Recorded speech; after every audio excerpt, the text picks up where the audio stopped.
Bien, buenas tardes, estimadas y estimados estudiantes. Mi nombre es Bernie Salas Solano. Soy docente de la Cátedra de Didáctica de la Matemática, licenciado en Enseñanza de la Matemática y egresado de la Maestría en Planificación Curricular. En este segundo video vamos a presentar algunos elementos relativos al concepto de pertinencia curricular, dando seguimiento a los conceptos o temas que vimos en el video anterior.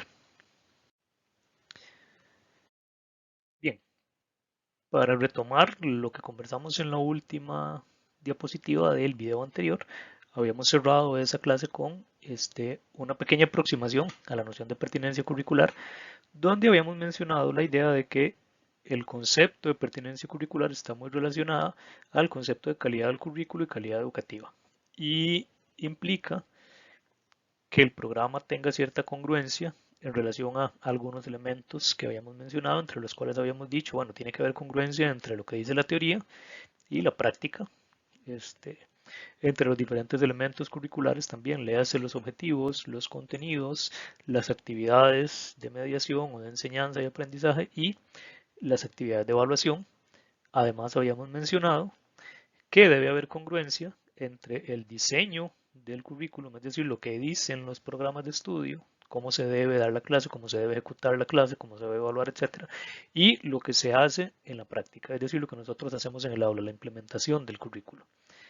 Y finalmente, uno de los elementos más importantes para hablar de un currículo pertinente es que tiene que haber congruencia entre lo que sucede en la escuela y las necesidades tanto de la sociedad o demandas sociales como las necesidades individuales. Habíamos mencionado en la clase anterior que muchas veces en los programas de estudio de diferentes asignaturas o de diferentes carreras se dice en su fundamentación teórica que se busca que el estudiante desarrolle ciertas habilidades, ciertas destrezas o ciertas competencias para que se logre integrar plenamente, sea en el desempeño de su profesión, en el desempeño de su labor o en el desempeño como ciudadano en una democracia, y que a la hora de la hora, en la práctica, cuando nosotros implementamos ese currículo, eso no se evidencia, eso no se da, y nos limitamos a transmitir una serie de conocimientos y contenidos que se evalúan memorísticamente. Entonces, el elemento más importante cuando hablamos de congruencia, si bien los cuatro son importantes, es esa congruencia que debe haber entre la escuela y lo que pasa fuera de la escuela, tanto en la sociedad como a nivel individual.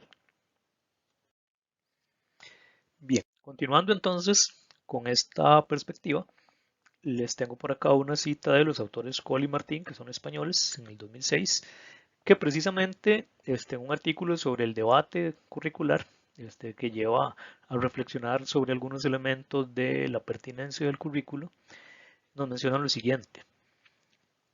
Estos autores nos dicen que podemos agrupar la mayoría de los temas que son objeto de especial atención y debate en el ámbito del currículo en torno a cuatro grandes bloques o capítulos. El primero de ellos, que señalo hoy en amarillo, es la función social de la educación escolar en general y particularmente de la educación básica, es decir, de séptimo a noveno en nuestro caso.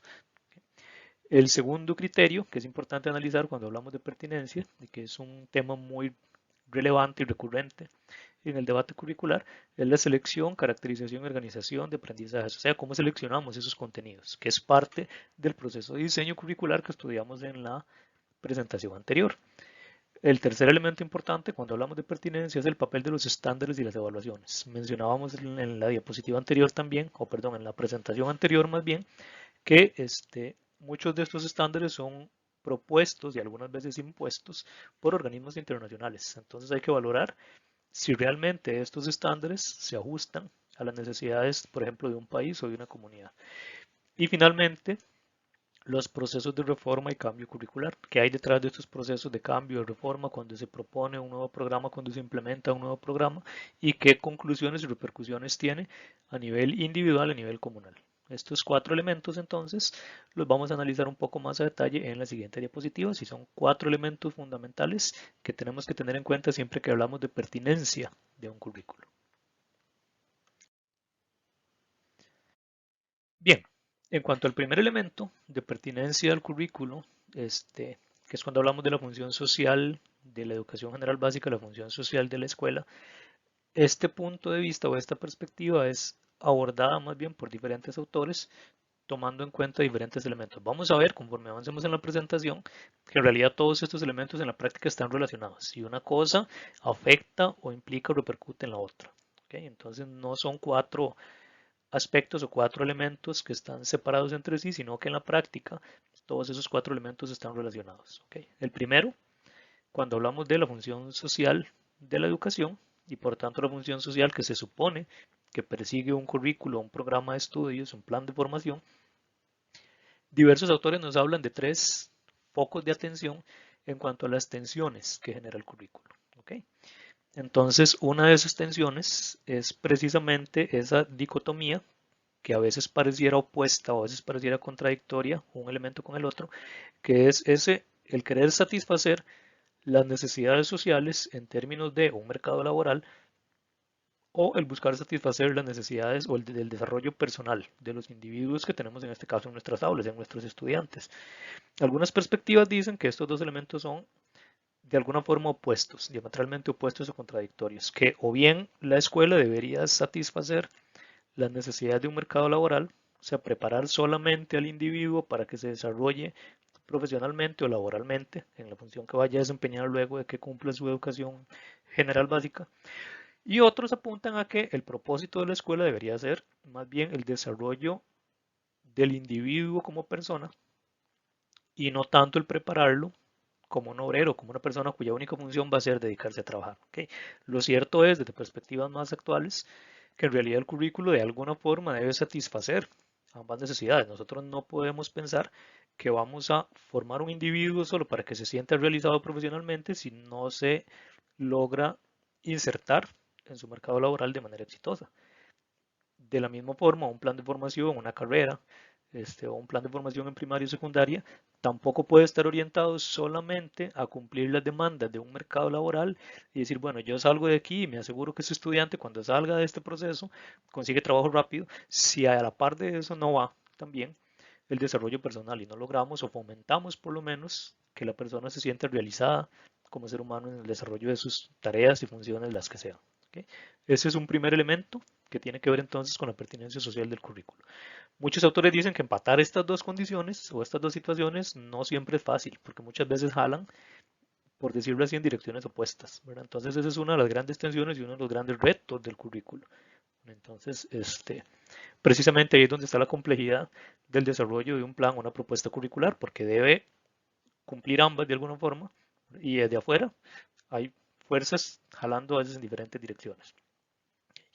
Un poco en la misma línea, otra tensión que está implícita, digamos, en cuanto a la función social de la educación general básica, de alguna forma relacionada con la anterior también, es cómo empatar esas necesidades o esas demandas surgidas de procesos de globalización contra el mantenimiento de las identidades minoritarias, regionales, locales y culturales. De nuevo tenemos, pareciera, dos fuerzas que jalan en sentido contrario. Cuando hablamos de globalización, pensamos en una serie de competencias, de destrezas y de habilidades que tiene que tener un estudiante para desempeñarse bien en su sociedad y pensamos en el uso de tecnologías, por ejemplo, el uso de dispositivos móviles, de herramientas digitales, computadoras, laptop, etcétera, que son una demanda de alguna forma relacionada con la parte laboral.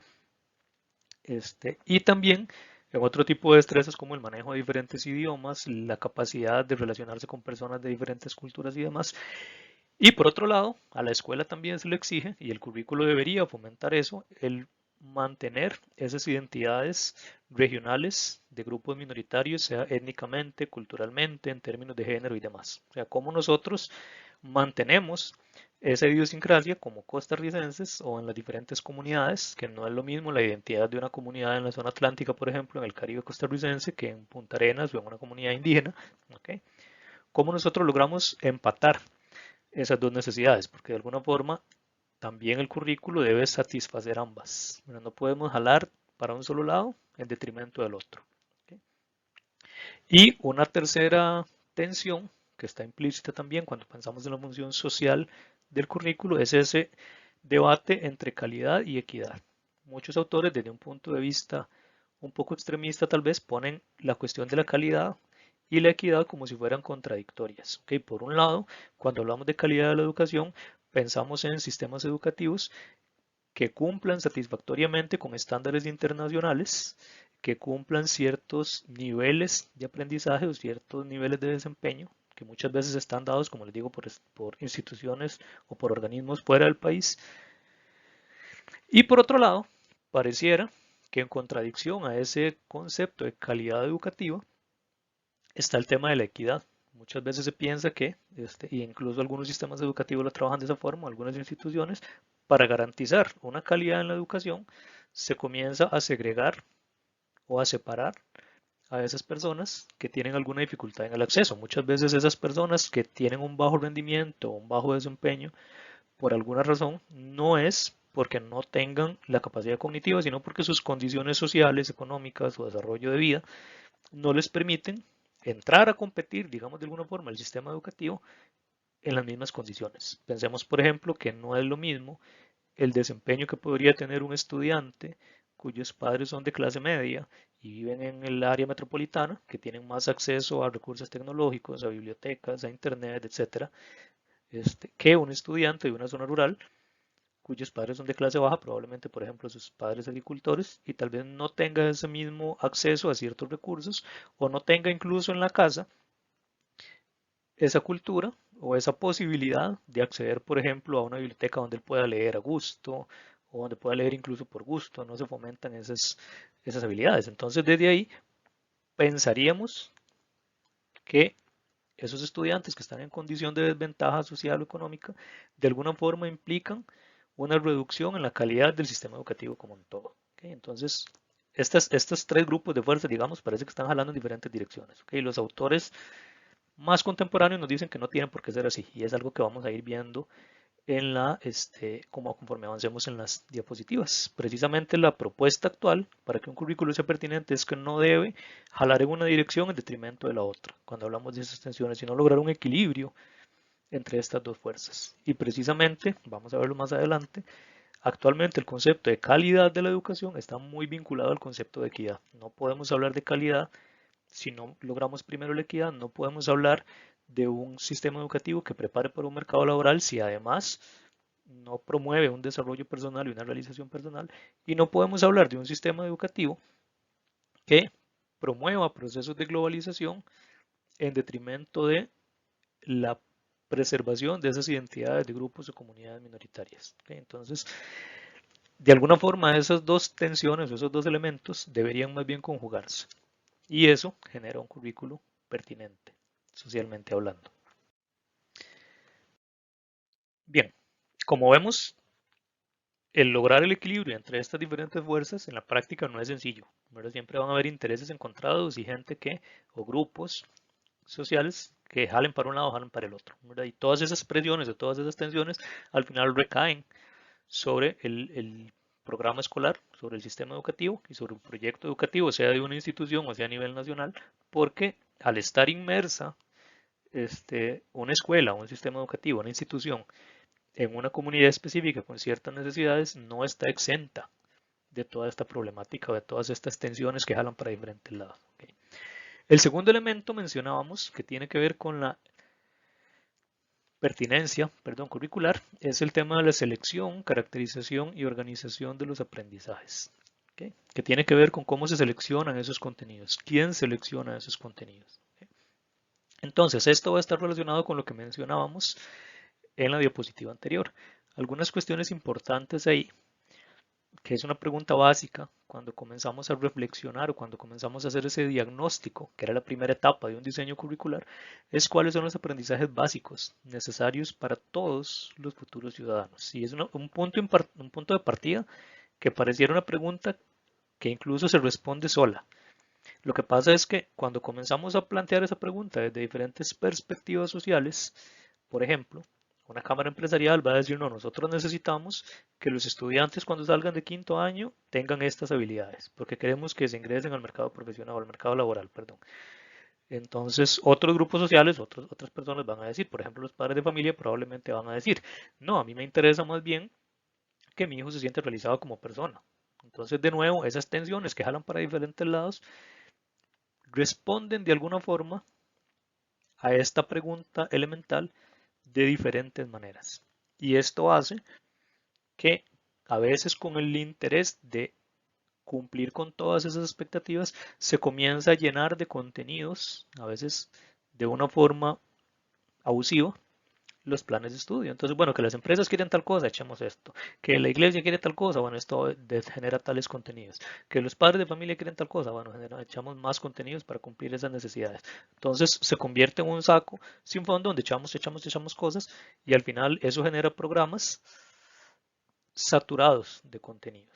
¿Okay? Entonces, no debemos perder de vista cuando diseñamos una propuesta curricular que lo que buscamos, por lo menos en las etapas de formación básica, es una formación ciudadana general, que sea útil, que sea necesaria, sí, pero que sea útil y apropiada para todas las personas, independientemente de aquellas que van a seguir en niveles posteriores con una carrera universitaria o aquellas que se van a dedicar a un oficio, a una carrera técnica o aquellas que van a poner su negocio, etcétera. ¿Okay? Entonces, es un elemento importante que tenemos que tener en cuenta cuando nos planteamos esta pregunta. ¿Okay?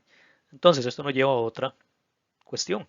Es posible, es necesario y es suficiente enseñar a los niños y a los jóvenes todos los contenidos de un programa de estudio. ¿Será que, por ejemplo, en el caso de matemáticas, es necesario realmente, y no quiero responder acá sí o no, sino generar un punto de reflexión, será necesario realmente que determinados contenidos que están en el programa de matemáticas, el estudiante los maneje, el estudiante los conozca? ¿Será importante realmente el contenido o las habilidades o destrezas que genera ese contenido, que es un poco hacia donde apuntan los programas actuales?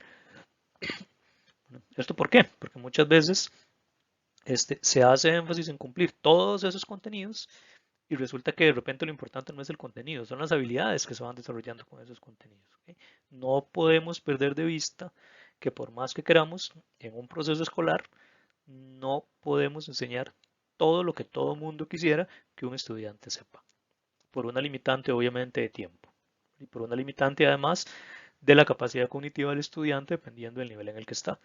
Y hay muchas publicaciones, por ejemplo, ahora en internet que dicen es que ya con los programas saturados que tenemos, no en matemáticas solamente, sino en general, hablando de los programas de las diferentes asignaturas, es una queja muy constante, por ejemplo, de parte de padres y estudiantes, decir que es que los programas están muy cargados, es que son muchos contenidos, es que se les dejan muchas tareas, etcétera. Son muchas cosas y es tanto que uno no da abasto, lo cual ha quedado evidenciado ahora particularmente en un contexto de pandemia, que muchos estudiantes están estudiando desde su casa. Sin embargo, también uno ve en redes sociales, por ejemplo, comentarios de este tipo de que además de lo que se da ahora, o en vez de lo que se da ahora, no lo sé, debería darse administración del hogar, debería darse nutrición, debería darse otro montón de cosas. Entonces, la pregunta aquí es, ¿será necesario, será suficiente y será posible además incluir todas esas materias adicionales en el currículo? ¿Será esa la forma correcta de abordar esas necesidades o de subsanar esas necesidades? Okay, entonces, todo esto es una cuestión de debate, digamos, o de discurso, que genera interrogantes al respecto que también tienen que ver con la pertinencia curricular. En resumidas cuentas, los contenidos o las cosas que están enseñando, cuando hablo, por eso hablamos de selección, caracterización, organización de aprendizajes, porque cuando hablamos de aprendizajes implican no solamente contenidos, también las habilidades, destrezas, valores y actitudes que se están formando. ¿Okay? Entonces, ¿será la respuesta meter más cosas en el currículo? ¿Será la respuesta cambiar el enfoque? No sé, es una pregunta abierta. Estos mismos autores que mencionaba en la diapositiva anterior nos dicen a este respecto una frase muy ilustrativa. Ellos plantean que repensar el currículo escolar desde lo esencial, lo imprescindible, lo irrenunciable y descargarlo del exceso de contenidos que le caracteriza actualmente en la mayoría de sistemas educativos es una tarea urgente y prioritaria, pero difícil de llevar a cabo en forma consensuada. Que todas las diferentes instancias sociales están de acuerdo en que no solamente en nuestro país, es un fenómeno que pasa a nivel internacional, muy particularmente en América Latina, que los currículos están sobrecargados de contenidos. ¿Okay? Y ya hay consenso, creo, a nivel de los expertos en currículo en este tema, de que es necesario descargar esos programas de estudio de tanto contenido. Con lo que no nos logramos poner de acuerdo, precisamente porque hay intereses encontrados ahí, es qué deberíamos quitar y qué deberíamos mantener. Porque desde su propia trinchera, cada grupo establece una respuesta particular a esto. Bien, continuando con el tercer tema o el tercer referente, digamos, en relación a lo que tiene que ver con la pertinencia de un currículo, de un programa de estudios, es lo relacionado con los estándares de evaluación y el currículo. ¿Okay? Y una pregunta importante que tenemos que plantearnos cuando pensamos en estándares de evaluación, cuando hablamos de estándares, una referencia, digamos, universalizada, que me indica el nivel básico que debería cumplir un estudiante en determinado nivel de ese proceso educativo. Un ejemplo de los estándares evaluativos o de los estándares educativos, por ejemplo, son los que establece las pruebas PISA. Ellos establecen una serie de estándares que dicen, bueno, un estudiante de 15 años, más o menos un estudiante que está en noveno, independientemente de los contenidos que se vean en la asignatura de matemáticas o en español o en ciencias, que son las tres áreas que evalúa PISA, debería tener estas destrezas, estas habilidades. Ellos lo llaman competencias. ¿Okay? Igual que el concepto, o similar, digamos, al concepto de competencia que está en los programas de estudio de matemática. Es el saber hacer con respecto a ese contenido. ¿Okay? Entonces, de alguna forma, esos indicadores que nos establecen las pruebas PISA son un estándar, que precisamente se llaman estándar porque buscan ser un patrón de comparación universalizado. Lo mencionábamos en la presentación anterior, por ejemplo, que las pruebas PISA se llevan a cabo en los países que son miembros de la Organización para la Cooperación y el Desarrollo Económico. Y es de alguna forma una manera de medir el nivel de competencia o el nivel de destreza de los estudiantes en todos los países miembros. Ahora, sin querer entrar en discusiones de si eso es bueno o malo, sino generando una pregunta precisamente para la reflexión, sería importante plantearnos esta pregunta. ¿Cuál es la intencionalidad de esos estándares? ¿Verdad? ¿Será que tienen un trasfondo solamente económico? ¿Será que realmente hay un interés de desarrollo social de las diferentes comunidades?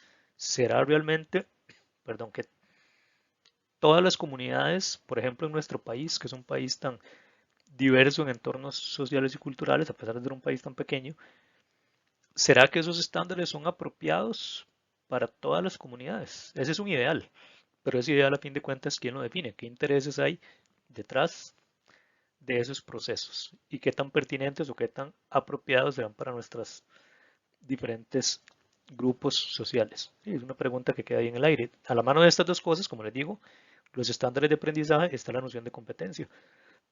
Perdón, y para este, generar un poco más de análisis en cuanto a estos estándares de evaluación, planteamos estas preguntas. ¿Qué se evalúa en realidad? ¿Qué evalúa PISA? Evalúa competencias. ¿Okay? ¿A qué voy con esta pregunta?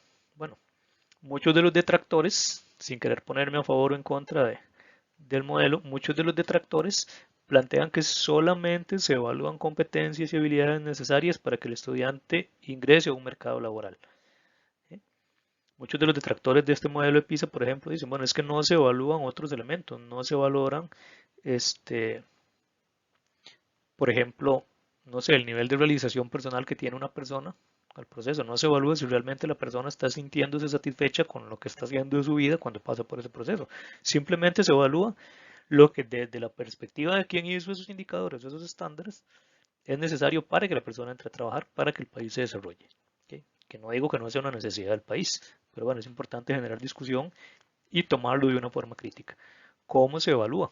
Se considera el contexto, porque esa evaluación parte de que todos los estudiantes que tienen 15 años y que están aplicando las pruebas en igualdad de condiciones.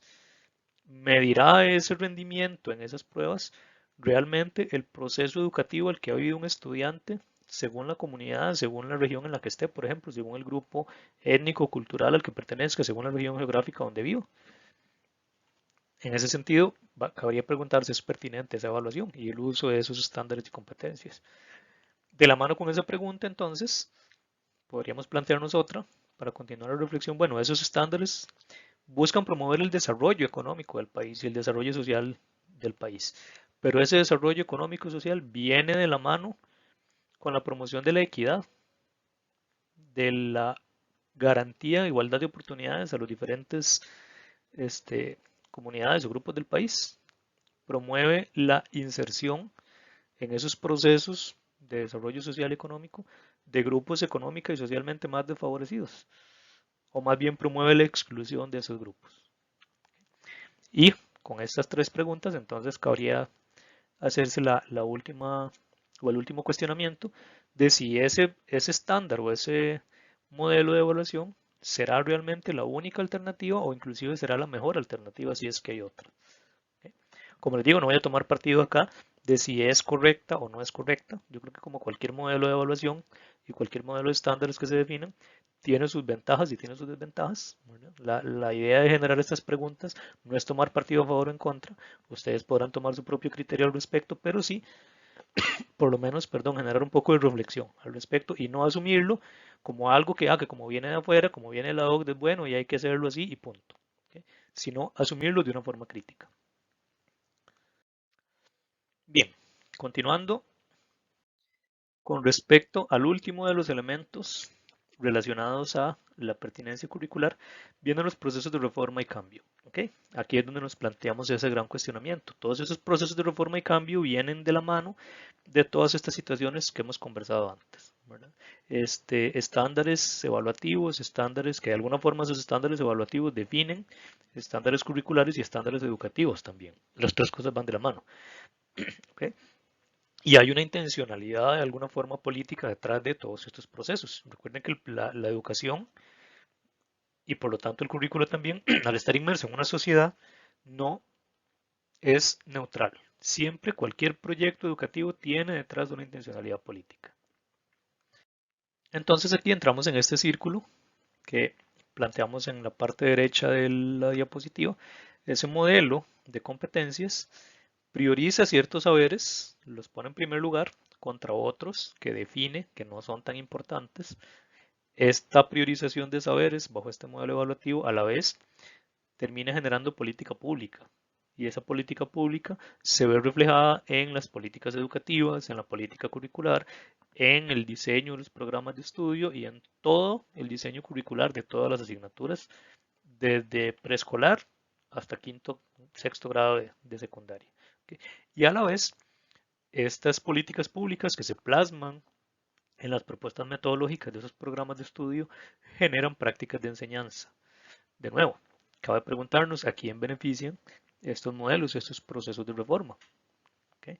Y a quién deberían beneficiar, porque desde ahí nosotros como docentes, en el nivel micro de implementación del aula, que lo veíamos en la presentación anterior, podríamos generar las prácticas o los procesos de clase de manera de garantizar una equidad. ¿Verdad? Entonces, detrás de todo este debate y este discurso que hemos venido desarrollando con estos cuatro elementos, en el fondo la pregunta es entonces, ¿realmente la calidad educativa es igual a la competitividad educativa? Porque pareciera que ese es el modelo que nos quieren vender. ¿Verdad? Un sistema educativo de calidad es aquel que tiene altos rendimientos en PISA. Un modelo educativo de calidad es aquel que genera estudiantes competitivos en términos de destrezas laborales. ¿Okay? Ahora, hay otros elementos entonces que tenemos que tomar en cuenta. Si bien la parte de la competitividad laboral no la podemos dejar por fuera, los críticos o los detractores de estos modelos lo que dicen es, bueno, sí es necesario, pero no es solamente eso. La formación desde kinder hasta quinto, sexto año de colegio, si bien debe preparar al ser humano para ingresar a ese mercado laboral y para que se desenvuelva positivamente en ese mercado laboral, no debería conformarse con eso. Hacia ahí es a donde van las críticas. No es que el modelo sea malo, digamos como tal, sino que un sistema educativo no debería conformarse con eso. Estamos formando ciudadanos y se supone dentro de los propósitos del sistema educativo costarricense, dentro de los fines del sistema educativo costarricense, no dice preparar estudiantes o preparar personas para el trabajo. Es un elemento básico, sí, pero no suficiente. Se supone que deberíamos estar formando personas integrales. ¿Okay? Entonces, ¿será suficiente como indicador de calidad de un sistema educativo la competitividad de sus egresados? ¿Okay? Muchos autores y muchos expertos en el tema curricular dicen que no es suficiente. Tenemos también de la mano con eso que promover ciertos procesos que garanticen o por lo menos que fortalezcan procesos de equidad, que es a lo que vamos. Bien, entonces, pareciera que no es suficiente para hablar de un sistema educativo pertinente y de un sistema educativo de calidad, hablar de un sistema educativo competitivo en términos laborales. ¿Okay? Muchos autores, poco más contemporáneos, ya no ven esa tensión como fuerzas opuestas, sino más bien como fuerzas complementarias. ¿Okay? Y a este sentido, este autor Martín en el 2006 nos dice que precisamente no solamente calidad y equidad no son incompatibles, sino que un sistema educativo, un centro educativo o un aula solo son realmente de calidad en la medida en que asegurasen la equidad. Si un sistema educativo es competente, perdón, es competitivo más bien, si un sistema educativo es competitivo y genera altos rendimientos en pruebas PISA y genera muy buenas calificaciones y genera estudiantes preparados para insertarse en el mercado laboral, a costa de dejar por fuera a todas esas personas que tienen alguna necesidad educativa especial, alguna persona que tiene particularidades económicas, culturales, sociales y que a la larga terminan siendo minorías, un sistema educativo que genere altos rendimientos a costa de los grupos sociales más desfavorecidos no es realmente un sistema educativo pertinente, porque precisamente un sistema educativo pertinente debería buscar integrar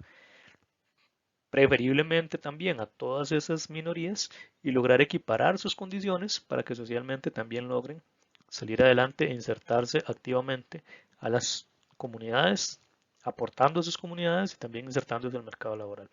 Desde esta perspectiva entonces, continúa la cita, la equidad se convierte en la principal meta y en la misma medida el indicador esencial de la calidad. Un sistema que no sea equitativo no puede ser un sistema de calidad, aún teniendo buenos desempeños. Es una manera radicalmente distinta de mirar la relación entre calidad y equidad. Entonces, todas las políticas más contemporáneas y todos los autores y especialistas de currículo más modernos dicen que precisamente la línea debería ser empatar esos intereses y no más bien verlos como fuerzas opuestas. En este sentido, tenemos tres elementos o tres conceptos relacionados con la noción de equidad. El primero de ellos es la de transversalidad, el segundo la de diversidad y el tercero el concepto de inclusión, ¿okay? Que los vamos a ver en las siguientes diapositivas.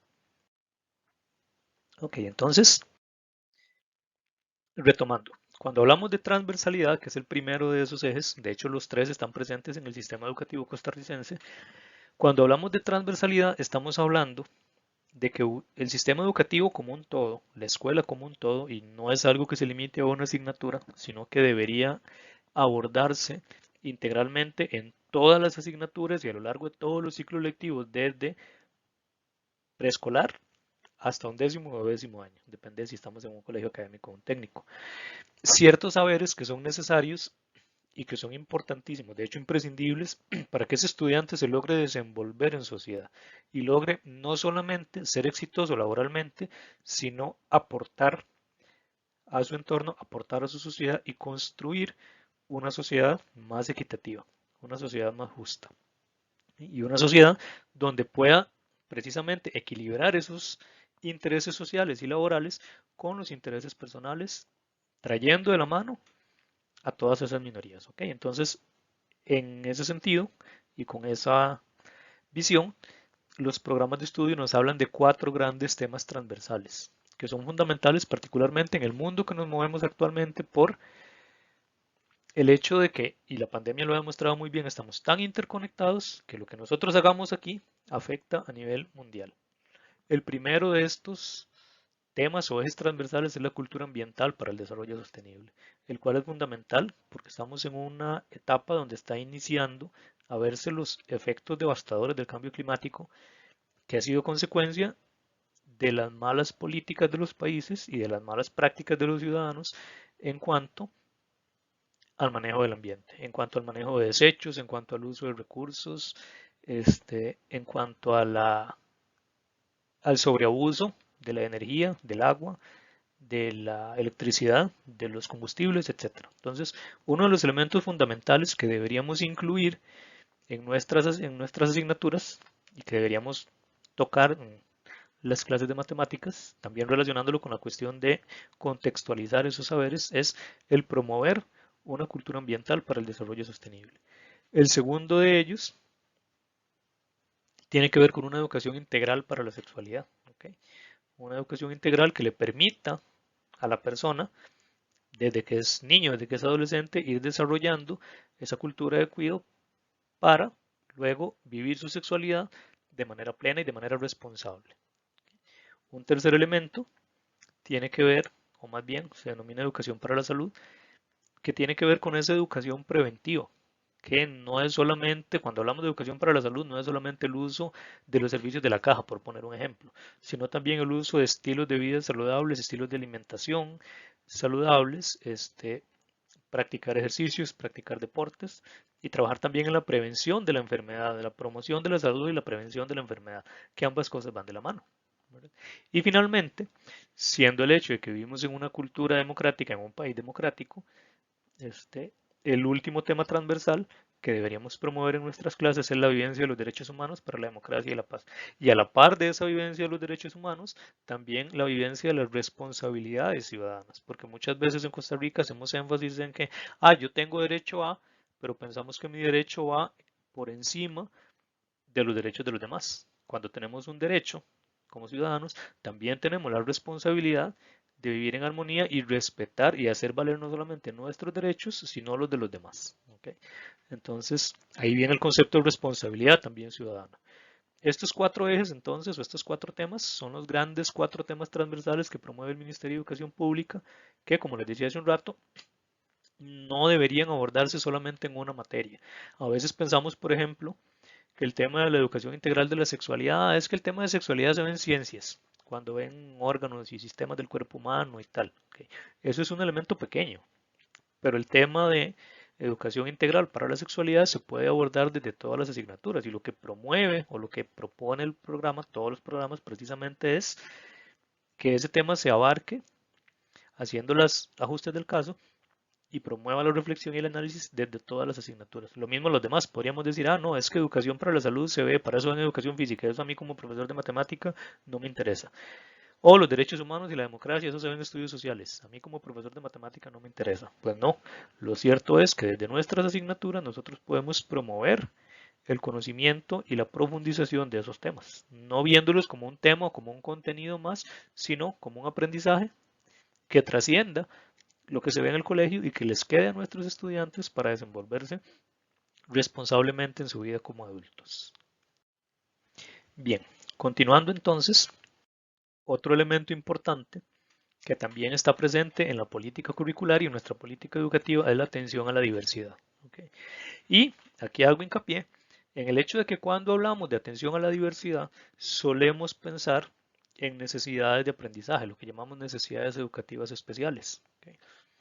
Cuando lo cierto es que el concepto de diversidad es mucho más amplio. Tenemos en cuenta, partamos del hecho de que la Constitución Política, en su artículo 1, si no me equivoco, comienza diciendo que Costa Rica es una nación pluriétnica y multicultural. Entonces, desde ahí, la diversidad es un concepto mucho más amplio que simplemente tener uno, dos o tres estudiantes con alguna necesidad física o cognitiva, ¿okay? O con distintos estilos de aprendizaje. Cuando hablamos de atención a la diversidad, nos referimos a que en un mundo tan complejo como en el que vivimos, donde hay tantos procesos de migración, tanto de otros países a nuestro país como de nuestro país hacia afuera, e incluso al interno del mismo país, tenemos en nuestra aula diversidad de estudiantes en cuanto a diversos criterios. Por ejemplo, podemos hablar de diversidad como multiplicidad de etnias o grupos étnicos en nuestras aulas.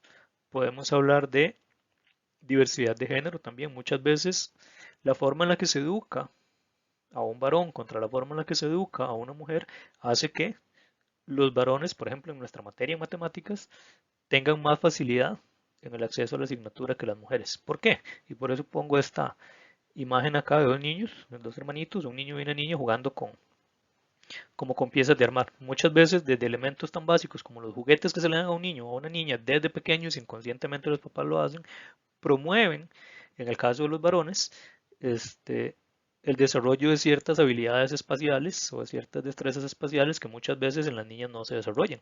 Y ya desde ahí tenemos una diferencia que genera, valga la redundancia, distinción en la forma en la que van a aprender o en la forma en la que se van a enfrentar a nuestros contenidos. Lo mismo podemos decir en el caso de la diversidad étnica. Por ejemplo, podríamos mencionar que en determinadas comunidades, en determinados grupos indígenas, hay, por su concepción y por el uso del lenguaje materno que ellos utilizan, que no es el español, sino el lenguaje materno de cada grupo, por poner un caso, no tiene sentido hablar de números en abstracto. No, por ejemplo, para ellos no tiene sentido hablar, para algunos grupos, no tiene sentido hablar de 5 en el aire. Nosotros pensamos en 5 como 5 el número abstracto, es un objeto totalmente abstracto. Probablemente desde su contexto ellos te van a preguntar 5 qué. La noción de 5 en abstracto, la noción de número en abstracto para ellos no tiene sentido. Y algo tan aparentemente irrelevante como eso puede generar diferencias o desventajas o particularidades en la forma en cómo ellos comprenden los conceptos que vamos transmitiendo en nuestras clases. ¿Okay? Podemos hablar de concepciones culturales, que podemos decir si tenemos estudiantes que vienen de otros países, que el choque cultural a veces es bastante fuerte. Entonces, aunque no haya ninguna dificultad o ningún compromiso cognitivo, probablemente el proceso educativo al que esas personas se vieron, o esos estudiantes se vieron inmersos en sus países, y si tuvieron que cambiar de la noche a la mañana y venirse de ayer para hoy a Costa Rica y el sistema educativo costarricense es distinto, eso va a generar también un choque. Y eso va a generar dificultades o la necesidad de hacer ciertos ajustes en nuestros procesos de enseñanza para adaptarnos a las necesidades de esas personas que vienen con una cultura totalmente diferente. De la mano de la cultura muchas veces viene también el otro elemento que es el lenguaje, ¿verdad? Que también puede ser un impedimento, por ejemplo, no necesariamente en personas que vengan del extranjero, pero también inclusive en grupos indígenas, cuando su lengua materna no es el español. ¿Ok? Entonces eso también este, afecta la forma en la que nosotros debemos hacer ese proceso de mediación. ¿Ok? Finalmente, las cuestiones de clases, bueno, finalmente nos faltan dos. La cuestión de clase social también es diferente, lo mencionaba hace un rato. No es lo mismo la forma en la que va a responder un estudiante de clase media o de clase alta que tiene acceso a un montón de recursos y probablemente tenga en su caso una biblioteca con un montón de libros, un escritorio, una computadora para que pueda estudiar tranquilamente, que un estudiante de clase social más baja, que ahora, por ejemplo, que estamos en un entorno de virtualidad o de estudio a distancia, tenga que hacer sus tareas con el teléfono, con poca conectividad y que no tenga un espacio apropiado para estudiar, sino que tiene que estar estudiando en la mesa de la sala de la casa, mientras la mamá está preparando los alimentos, mientras el papá viene al trabajo, los hermanos están jugando alrededor, etcétera. Todas esas son cosas que sí afectan, obviamente, la forma en la que el estudiante se enfrenta al sistema educativo. Entonces vean que a veces nosotros pensamos que esta diversidad tiene que ver solamente con el estudiante ciego, con el estudiante sordo, con el estudiante que está en silla de ruedas o con el estudiante que tiene algún compromiso cognitivo severo, ¿verdad? Pero no necesariamente. Todos estos elementos están presentes en nuestras aulas y todos estos elementos afectan el nivel micro de implementación curricular. Entonces, un currículo pertinente debería considerar todas estas diferencias y todos estos elementos que nos aportan diversidad en nuestras aulas para que particularmente nosotros como profesores a la hora de implementarlo en nuestras clases del currículo desarrollemos una clase pertinente. ¿Okay? Y obviamente también estamos hablando acá de estilos de aprendizaje, ¿no? Y aquí en estilos de aprendizaje me remito, por ejemplo, a los diferentes tipos de inteligencia. Cuando hablamos de inteligencia emocional, inteligencia kinestésica, los que aprenden moviéndose, brincando, corriendo, inteligencia matemática, etcétera. ¿Okay? Ahí tenemos diferentes tipos de inteligencia. Todos estos elementos, más allá de simplemente los estudiantes que llamamos de adecuación curricular, todos estos elementos afectan e impactan la forma en la que los estudiantes ingresan al sistema educativo y se mantienen en el sistema educativo. Entonces, si nosotros como profesores no garantizamos las herramientas para que todos ellos se enfrenten en igualdad de condiciones a los procesos escolares, probablemente todos esos sectores más desfavorecidos van a terminar desertando. Entonces, no sería un currículo de calidad si no logramos implementar esas herramientas para garantizar esa equidad en el acceso. Bien, y finalmente, un tercer elemento que es el elemento de la inclusión. Cuando hablamos de inclusión, entonces estamos pensando en la inclusión de todos estos grupos con características diversas que tenemos en nuestras aulas, o de todos estos estudiantes con esa diversidad de características que tenemos en nuestras aulas. Y además, aquí incluimos o contemplamos también aquellos estudiantes que son llamados de adecuación curricular, aquellos que sí necesitan un apoyo educativo para poder integrarse apropiadamente a los procesos curriculares. Okay, entonces acá hablamos de, por lo menos la legislación nacional habla de tres tipos de apoyos educativos o adecuaciones curriculares. El término que se utiliza actualmente es apoyos educativos. Okay. Y ahí hablamos de adecuaciones significativas, no significativas y de acceso. Okay. Ya en este sentido, si nos referimos un poco más específicamente a los estudiantes que tienen necesidades educativas, los que antiguamente se llamaban estudiantes con necesidades educativas especiales. Okay. ¿A qué se refiere cada uno de estos apoyos? Bueno, cuando hablamos de adecuaciones de acceso, usualmente nos referimos a aquellos estudiantes que tienen algún tipo de limitación física, por lo cual necesitan un apoyo extra para poder estudiar. ¿A qué me refiero? Okay. Por ejemplo, si tenemos un estudiante ciego, no le podemos presentar la información en físico, en papel, igual que cualquier otro estudiante, porque no la va a poder leer, no la va a poder ver. Entonces, una cuestión de acceso sería, por ejemplo, presentarle el material a ese estudiante en braille o presentárselo en algún formato digital de manera que él pueda usar o ella pueda usar el lector de la computadora para ir siguiendo lo que está haciendo los demás estudiantes. ¿Okay? O si tenemos, por ejemplo, un estudiante sordo también. ¿Okay? Entonces, en ese caso, por ejemplo, si el docente sabe lesco, lenguaje de señas, y se desenvuelve o se comunica con el estudiante en lesco, eso sería una adecuación de acceso, un apoyo de acceso. ¿Okay? Sentarlo, en el caso del estudiante sordo también, sentarlo al frente de la pizarra, si no sabemos lesco, sentarlo al frente del aula, si el estudiante sabe leer los labios, para que pueda leernos los labios y hablar y pronunciar un poco más pausadamente y más despacio para que el estudiante pueda seguir el desarrollo de la clase. Todo ese tipo de cosas son adecuaciones de acceso. Los estudiantes a los que se le aplica un apoyo de acceso no tienen condiciones, o más bien no tienen ninguna condición de compromiso cognitivo. A veces se cree, erróneamente, que por ejemplo un estudiante por tener baja visión o ceguera o por ser sordo o por tener por ejemplo alguna limitación móvil es un estudiante que no puede aprender de la misma forma. ¿Okay? O que tiene algún compromiso cognitivo que le impide aprender de la misma forma que los demás. Eso no es cierto. ¿Okay? Entonces una cuestión importante acá es informarnos en cuanto a los apoyos que le brindemos a los estudiantes que sean pertinentes. ¿Okay? Entonces apoyos de acceso usualmente asociados a cuestiones de limitaciones físicas. Otro tipo de apoyos o de cuestiones curriculares son las no significativas. ¿Okay? Que ahí hay cuestiones que ya no son de tipo físico, pero que afectan la forma en la que el estudiante procesa la información. Por ejemplo, casos de adecuaciones curriculares o de apoyos no significativos, muchos casos de estudiantes con rasgos del espectro autista, por ejemplo, se les aplican adecuaciones no significativas. ¿Por qué? ¿De qué tipo? Okay, ya no son por cuestiones físicas, sino por ejemplo, ok, hay que estarle, o un estudiante con déficit atencional, por ejemplo, okay, o con hiperactividad.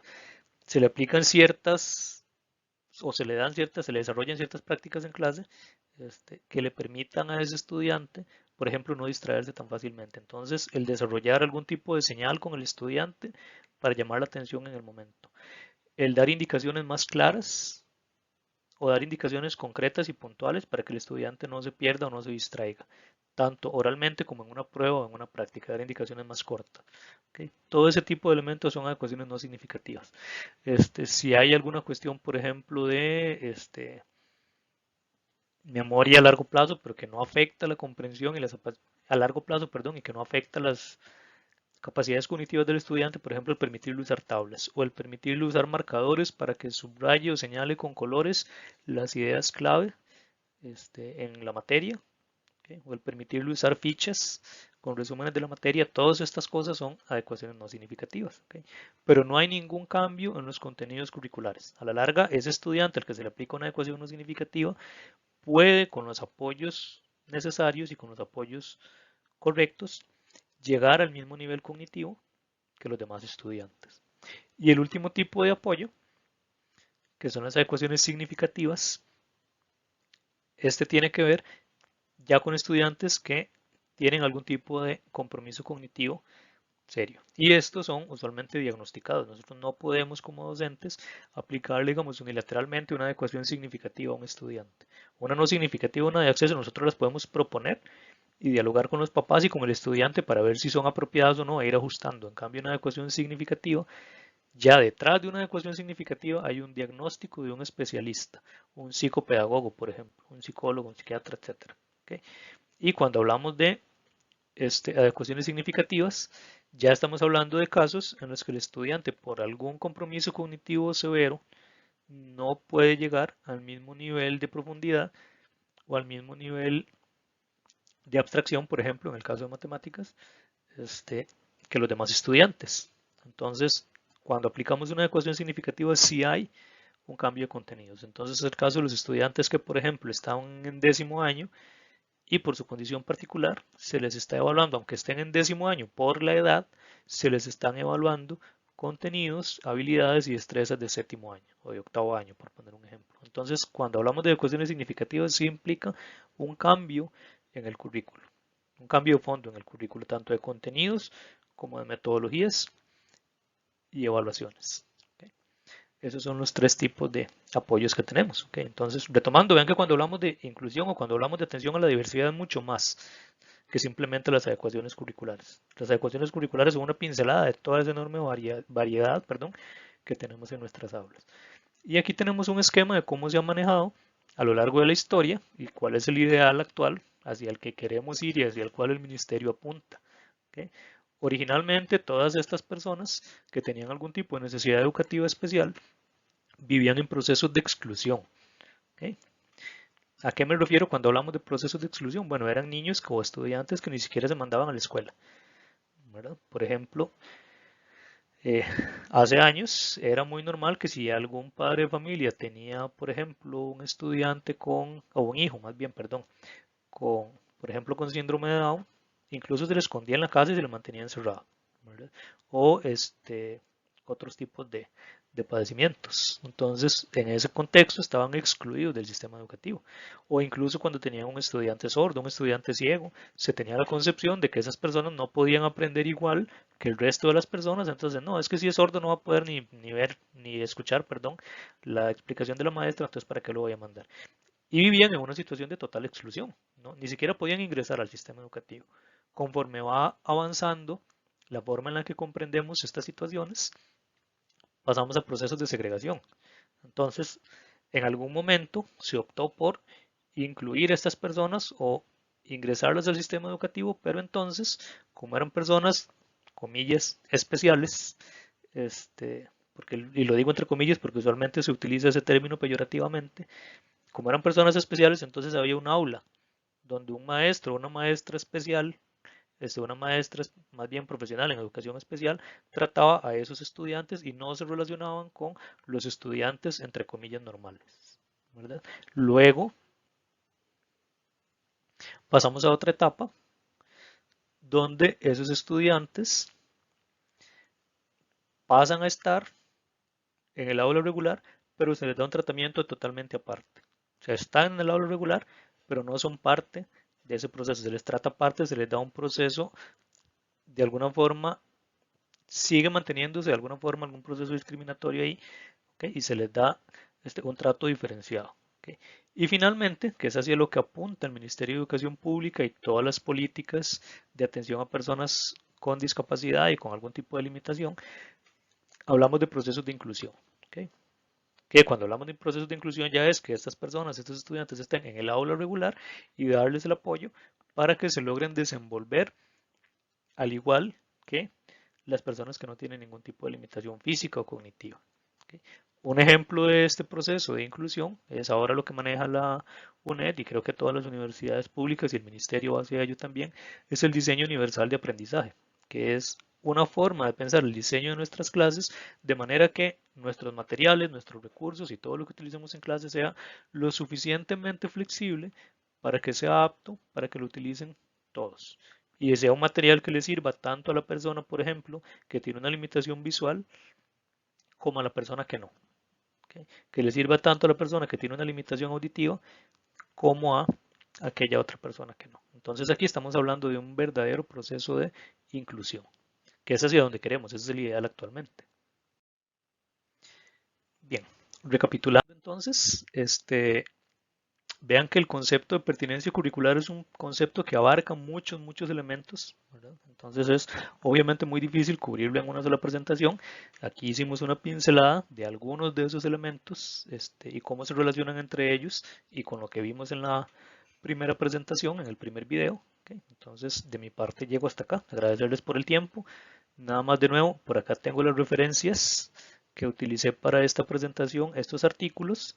Yo les voy a pasar la presentación en PDF también para que puedan ingresar a los enlaces, que son hipervínculos. Entonces, se los voy a pasar a los profesores que están impartiendo la asignatura para que puedan, si están interesados, profundizar más en el tema. ¿Okay? Yo me despido acá. Muchísimas gracias por la atención y un gusto estar con ustedes virtualmente.